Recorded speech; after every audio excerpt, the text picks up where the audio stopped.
Hello दोस्तों, स्वागत है आपका अपने YouTube channel the exam mirror में। आज का टॉपिक हम लोग जो स्टार्ट करने चल रहे हैं वह है दो आवेशी चालकों को जोड़ने पर आवेशों का पुनर्वितरण अर्थात उभयनिष्ठ विभव के बारे में बात करेंगे, अर्थात कॉमन पोटेंशियल के बारे में बात करेंगे। दोस्तों, इसी में जो है जब दोनों आवेशों को जोड़ा जाता है तो आवेशों का स्थानांतरण कितना होता है, अर्थात आवेशों के स्थानांतरण की मात्रा को ज्ञात करेंगे, कितना आवेश स्थानांतरित होता है। और साथ में बात करेंगे कि आवेश एक स्थान से दूसरे स्थान तक जाते हैं तो कुछ न कुछ ऊर्जा की हानि होती है, तो वो ऊर्जा की मात्रा भी हम लोग यहाँ पर ज्ञात करेंगे। दोस्तों, ये जो है डाइलेक्ट्रिक एंड कैपेसिटर चैप्टर का ये लेक्चर नंबर 5 है। इससे पहले हम लोग 4 लेक्चर जो कंप्लीट कर चुके हैं। जो दोस्त अगर वीडियो को ना देखे हों तो डिस्क्रिप्शन बॉक्स में मैं लिंक दे दूंगा, वहां से आप देख सकते हैं, या आई बटन पर इसका जो है लिंक मिल जाएगा, आप वहां से देख सकते हैं। या जो है आप YouTube पर dielectrics and capacitor by Raj sir, या जो टॉपिक आप पढ़ना चाहते हैं उस टॉपिक का नाम बाय राज सर डालेंगे तो आप सारे टॉपिक को पढ़ सकते हैं। तो आइए दोस्तों स्टार्ट करते हैं। मान लेते हैं कि यहाँ पर चालक ए है और यहाँ पर चालक बी है। इस चालक की जो धारिता है, इस चालक की यहाँ पर धारिता हम लोग C1 मान लेते हैं और इस चालक की धारिता क्या मान लेते हैं, C2 मान लेते हैं। ठीक है। और जो है इस पर विभव का मान V1 है और इस पर विभव का मान क्या है, V2 है। एक बात यहाँ पर नोटेड पॉइंट ये है कि V1 is greater than V2, अर्थात V1 का विभव V2 से क्या है, अधिक है। तो अर्थात इस कंडीशन में जब ये चालक अभी देखिए जोड़े नहीं गए हैं, और साथ में ये बात जरूर आप ध्यान रखेंगे, ये दोनों एक दूसरे के वैद्युत क्षेत्र निकाय में नहीं रखे गए हैं। ठीक है, नहीं तो इनमें इलेक्ट्रिक फील्ड आपस में इंटरफेरेंस करने लगती तो कुछ घटनाएं अलग हो सकती थी। तो ये वैद्युत क्षेत्र से दूसरे से अलग है, इनको आपस में भी हम लोग कंडक्टर मटेरियल से जोड़ेंगे। लेकिन यहाँ पर अभी जब अलग है तो इसकी धारिता क्या है, अर्थात इसकी कैपेसिटी जो है C1 है और इसकी कैपेसिटी क्या है, मतलब इस पर विभव V1 है और इसी प्रकार से उसकी कैपेसिटी C2 है, उसका विभव क्या है, V2 है। तो यही बात हम यहाँ पर लिखे हुए हैं कि माना दो आवेशी चालक A तथा B है और इसकी धारिताएं क्या है, C1 और C2 है और इस पर विभव क्या है, V1 और V2 है।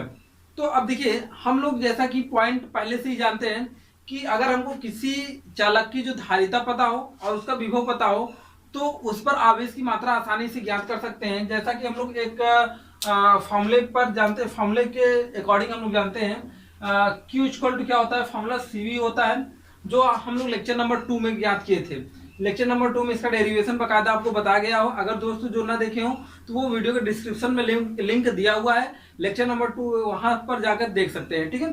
तो देखिए यहाँ पर अब इस चालक के अगर हमको आवेश पता करना हो कि इस चालक पर आवेश की मात्रा है कितनी, तो देखिए हमको इस चालक का क्या चाहिए, धारिता चाहिए C1 और विभव क्या चाहिए, V1। तो ये क्या हो जाएगा, मान लेते हैं इसको, इस पर आवेश की मात्रा क्या है, Q1 है। तो अगर इस पर आवेश की मात्रा क्या है, Q1 है, तो Q1 का मान कितना लिख पाएंगे, Q1 इक्वल टू C1V1।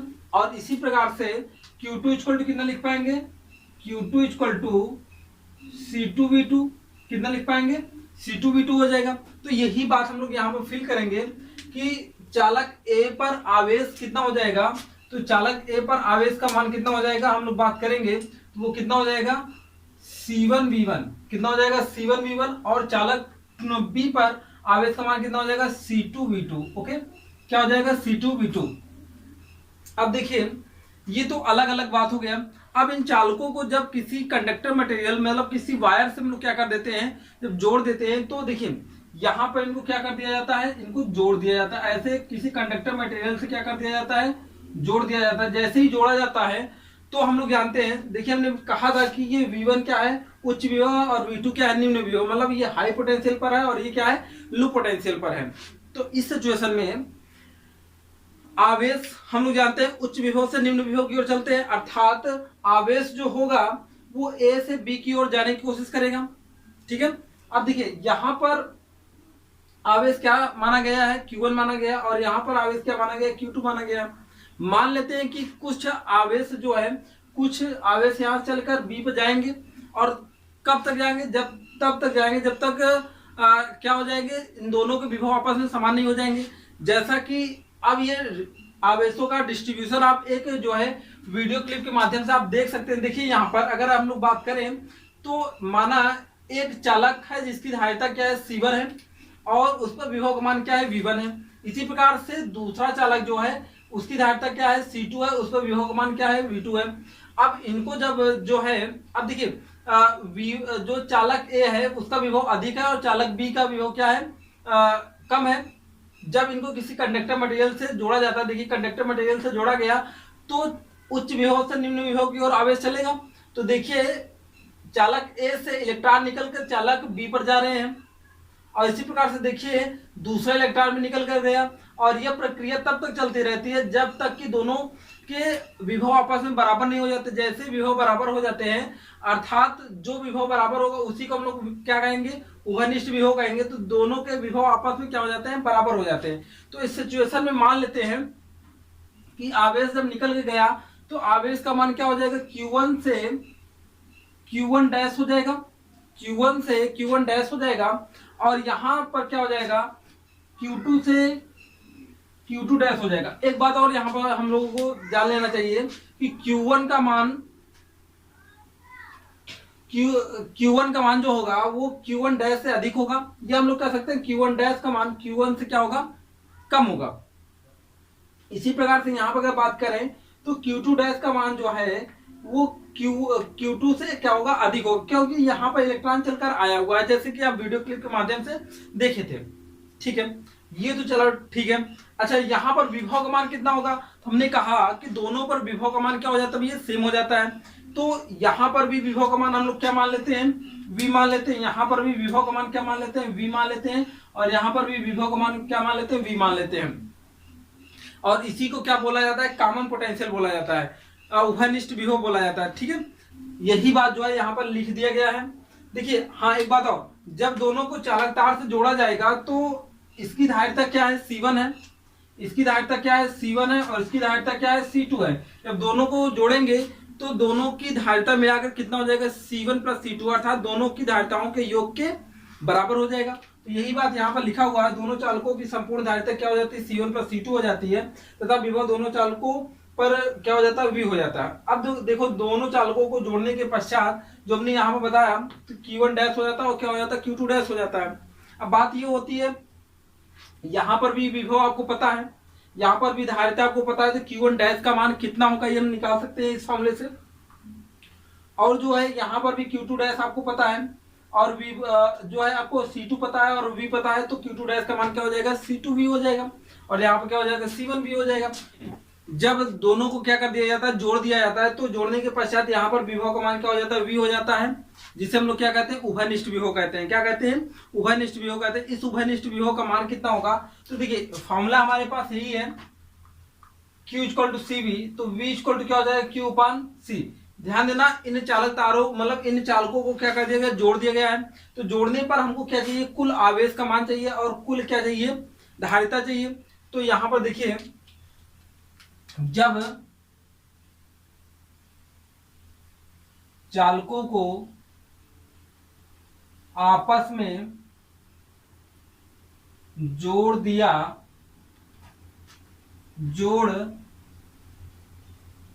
जाता है तो उभयनिष्ठ विभव, क्या उभयनिष्ठ मतलब कॉमन पोटेंशियल, ठीक है, कॉमन पोटेंशियल उभयनिष्ठ विभव V इक्वल टू क्या हो जाएगा, अगर बात किया जाए तो V इक्वल टू कुल आवेश, क्या हो जाएगा, कुल आवेश अपान कुल विभव, क्या हो जाएगा, कुल आवेश अपान कुल विभव। अब बात आती है कुल आवेश का मान है कितना, तो ये हो जाएगा Q1 प्लस Q2। इसका कितना था, Q1 था, इसका कितना था, Q2 था, और यहां पर C1 प्लस C2 हो जाएगा। अच्छा, लेकिन एक बात और हम लोग जानते हैं, यहाँ पर जो Q1 का मान है वो C1 C2 है, और जो Q2 मान है वो जो Q1 का मान है वो C1 V1 है, और जो Q2 का मान है वो क्या है, C2 V2 है। तो यहाँ पर V इक्वल टू आ जाएगा C1, Q1 का स्थान पर C1 V1 रखेंगे, और Q2 का स्थान पर क्या रख देंगे, C2 V2 रख देंगे, तो ये C1 प्लस C2 हो जाएगा।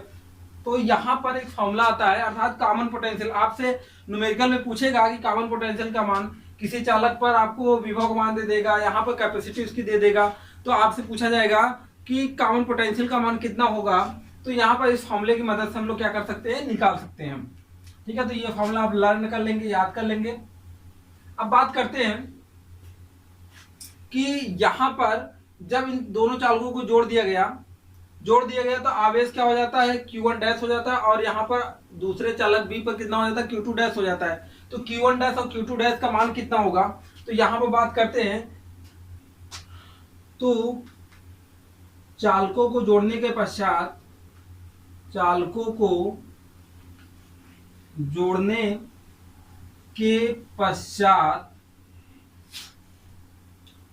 चालक ए पर आवेश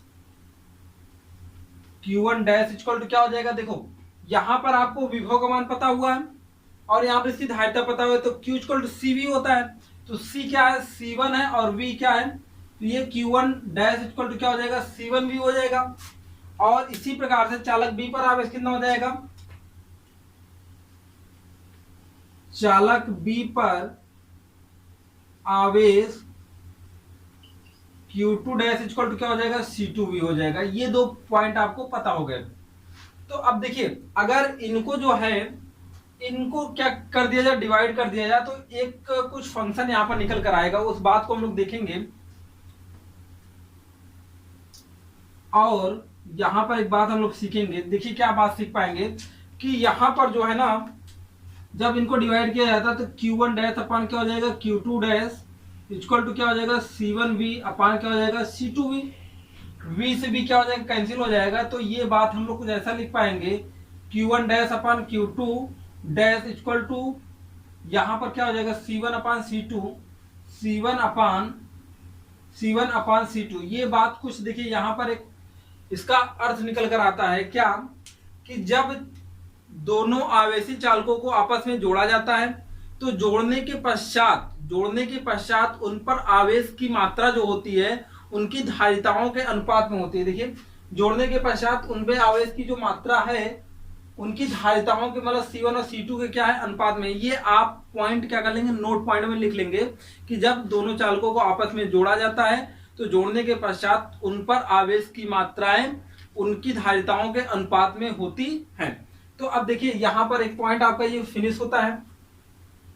इसमें से हमको कुछ पॉइंट्स कीवर्ड के रूप में यूज करने होंगे, जैसे ये V इक्वल टू दिस, और यहाँ पर Q1 डैश का मान क्या है, Q2 डैश का मान क्या है, और यहाँ पर Q1 और Q2 का मान याद रखना होगा।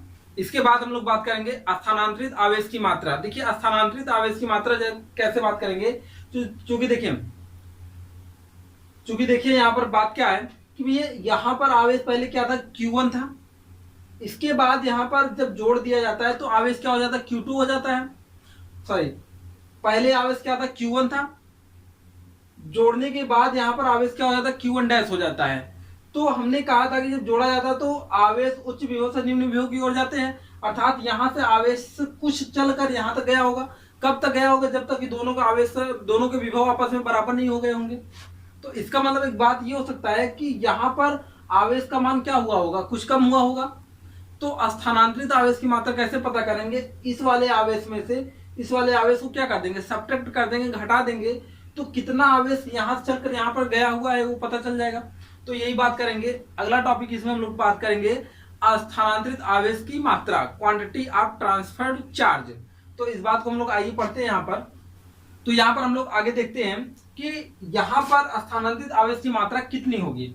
तो इस पॉइंट को यहाँ पर देखिए, हमने कहा जैसे Q1 में से Q2 को क्या कर देंगे, घटा देंगे, सॉरी Q1 में से Q1 डैश को क्या कर देंगे, घटा देंगे, सब्ट्रैक्ट कर देंगे, तो स्थानांतरित आवेश की मात्रा अर्थात ट्रांसफर चार्ज हमको पता चल जाएगा। तो यहाँ पर देखिए, स्थानांतरित आवेश की मात्रा, स्थानांतरित आवेश की मात्रा बराबर क्या हो जाएगा, Q1 माइनस Q1 डैश। अब यही मान हम लोग निकालेंगे, तो Q1 minus Q1 dash equal to क्या हो जाएगा। तो देखिए, Q1 का मान कितना हम लोगों को पता है, C1 भी पता है। तो यहाँ पर C1V1 पता है, और Q1 डैश का मान कितना पता है आपको, वो पता है आपको C1V, कितना पता है आपको C1V पता है, कितना पता है C1V पता है, ये बात आपको इतनी पता है। तो ठीक है, अब यहाँ पर V की वैल्यू लेकिन हम लोग जानते हैं C1V1 plus C2V2 upon C1 plus C2 होता है, राइट। तो इस बात को हम लोग यहाँ पर लिख पाएंगे, क्या लिखेंगे कि भाई C1 का मान C1V1 माइनस C1। अब यहाँ पर एक बात हो पाएगा कि भाई इसको हम लोग लिख पाएंगे इंटू C1V1 प्लस C2V2 अपान क्या हो जाएगा C1 प्लस C2, ये हो जाएगा।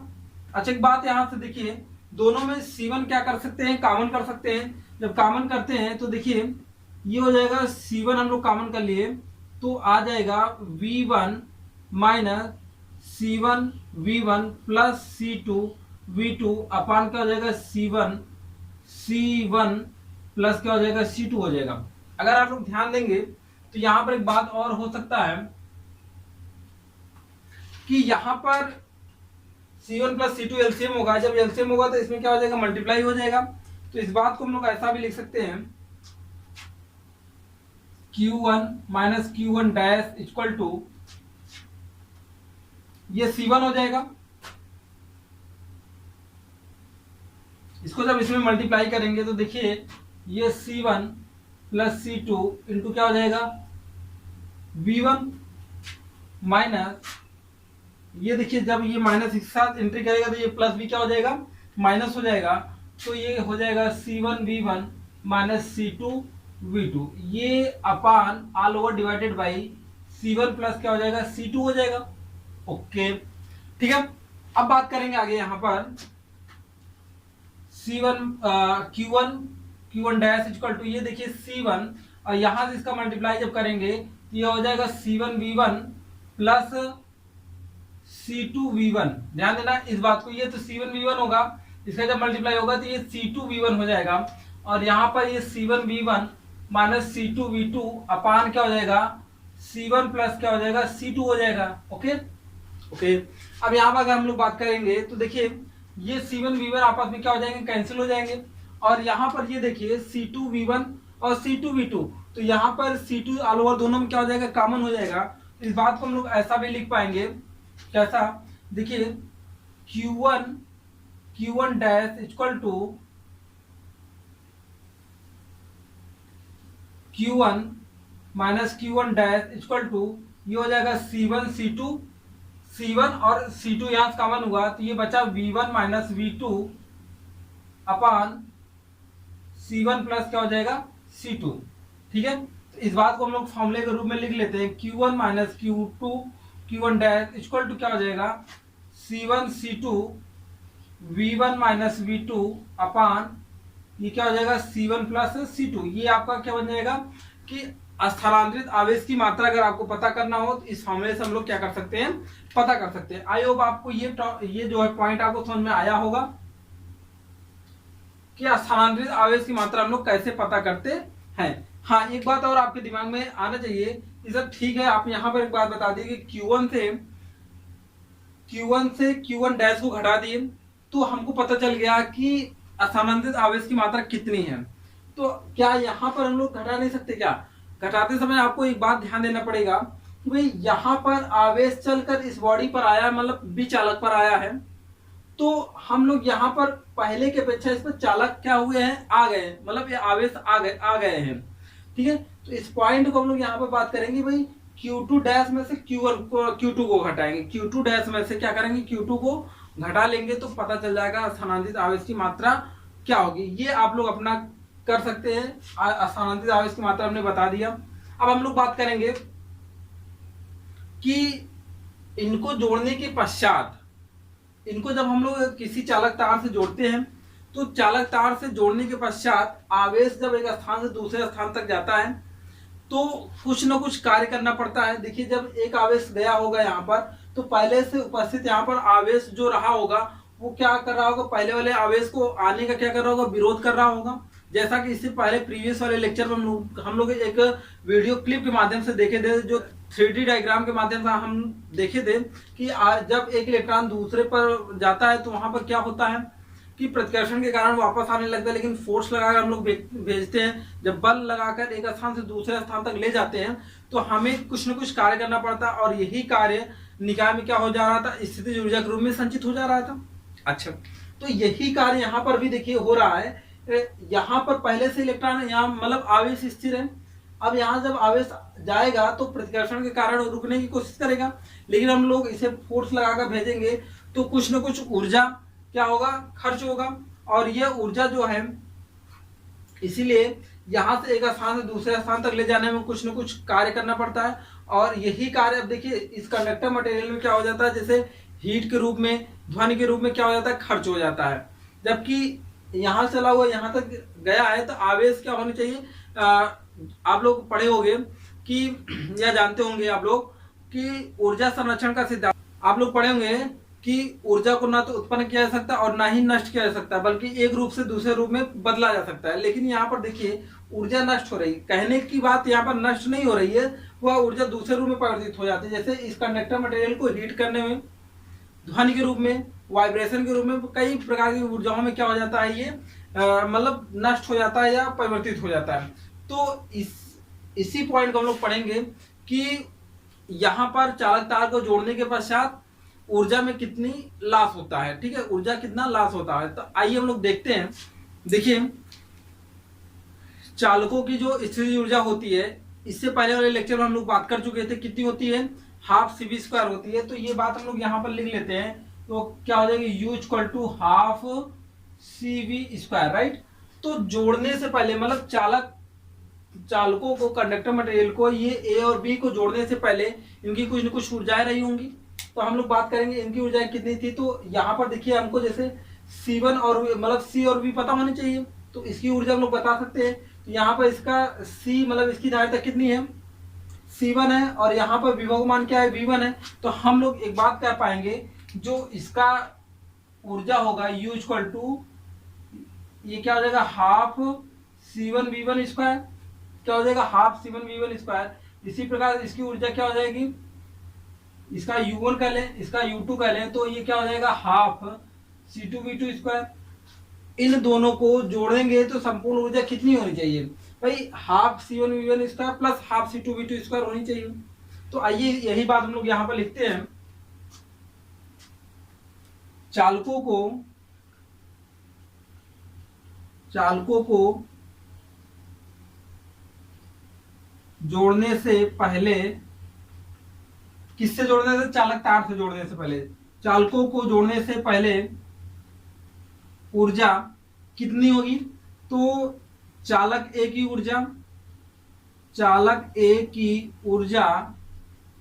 की जो ऊर्जा होगी वो हम लोग मान लेते हैं UA होगा। क्या होगा, UA होगा, या इसको U1 मानते हैं। क्या मानते हैं, U1 मानते हैं। तो हाफ C1 V1 स्क्वायर हो जाएगा।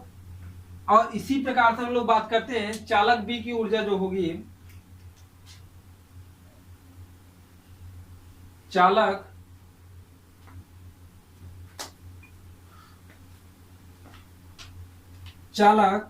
बी की ऊर्जा जो होगी वो मान लेते हैं U2 equal to half C2 V2 square. क्या हो जाएगा, हाफ C2 V2 स्क्वायर हो जाएगा। अच्छा, संपूर्ण ऊर्जा कितनी हो जाएगी,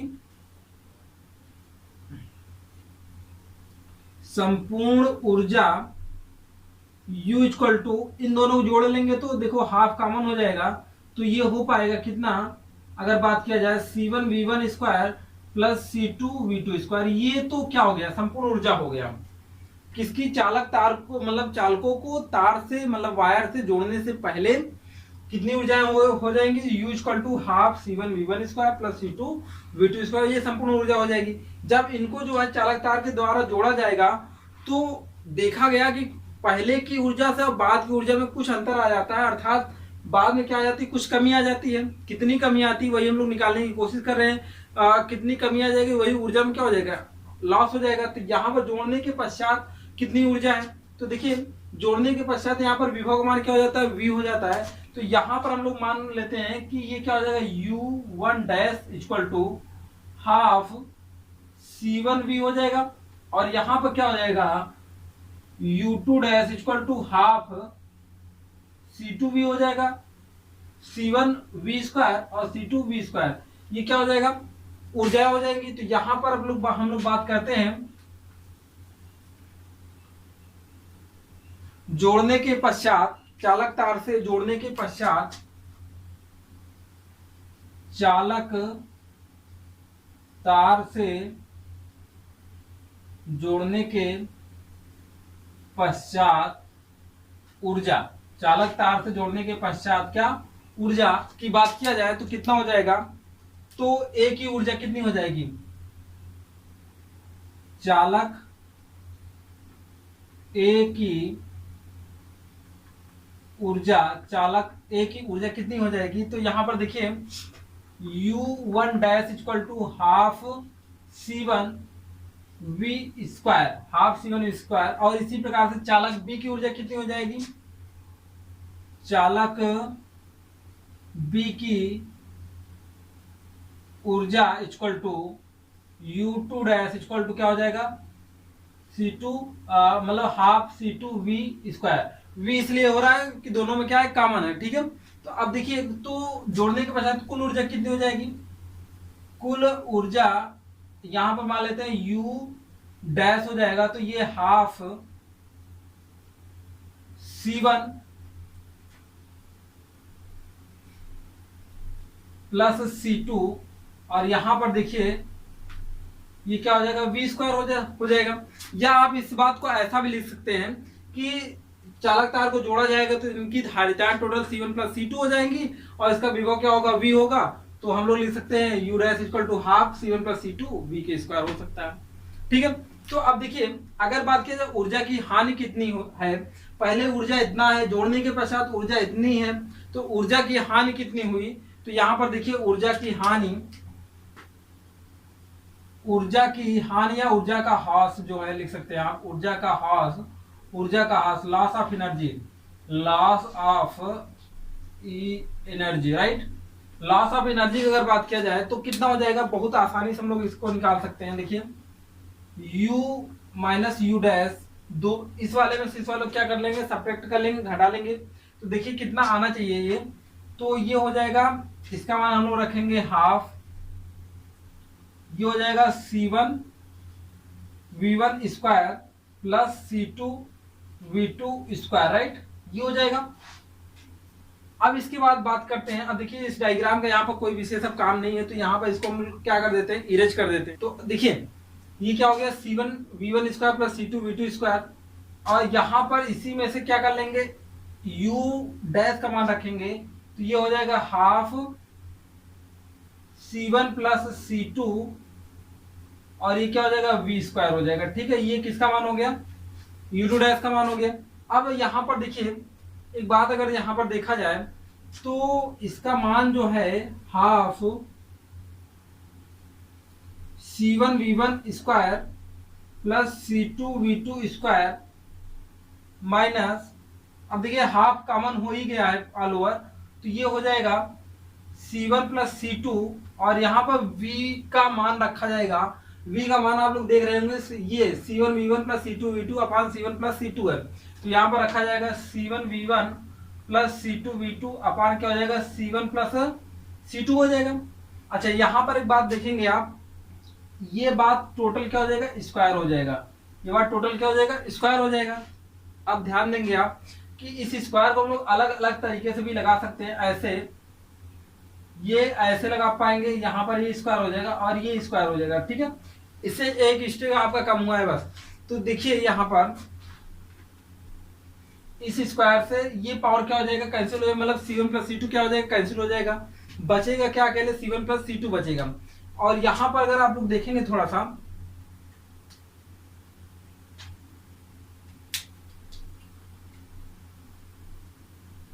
यहां पर अगर आप लोग देखेंगे तो देखिए यहां पर इसका क्या हो जाएगा, इसमें मल्टीप्लाई हो जाएगा, मतलब जब एलसीएम लेंगे तो इसका इसमें मल्टीप्लाई हो जाएगा। तो देखिए एलसीएम लिया जाए, यहाँ पर जब एलसीएम लिया जाएगा तो ये क्या हो जाएगा, हाफ ये C1 प्लस C2, और ये हो जाएगा C1V1² प्लस C2V2², राइट, और ये हो जाएगा C1V1 प्लस C2V2 का स्क्वायर, राइट, ये हो जाएगा।